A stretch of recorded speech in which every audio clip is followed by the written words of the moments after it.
In today's video, I'm going to teach you how to create a professional portfolio page. To get started, go to Pages, click the plus icon, and select Portfolio. This gives you a dedicated portfolio page structure, which is a great starting point if you want to showcase your work in a polished and organized way.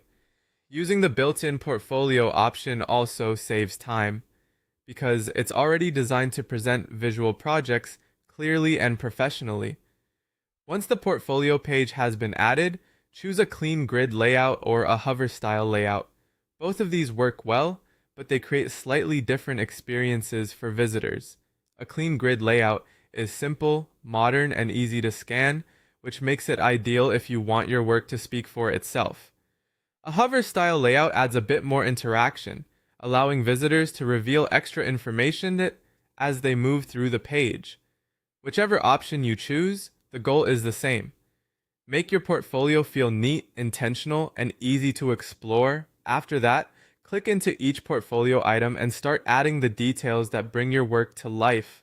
Don't just upload images and leave it at that. Add short project stories that explain what the project was, what your role involved, and what made the work meaningful or successful.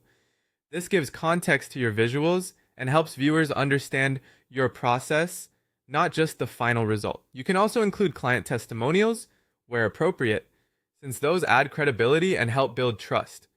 If the project benefits from more visual depth, add image galleries so visitors can see multiple angles, stages, or examples from the same piece of work. As you build out the page, be selective about what you include. Limit your portfolio to your 6 to 8 best pieces of work.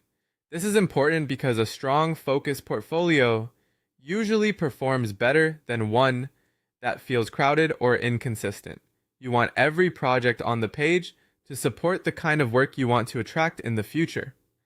If a piece is outdated, weaker than the rest, or doesn't fit your current direction, it's better to leave it out.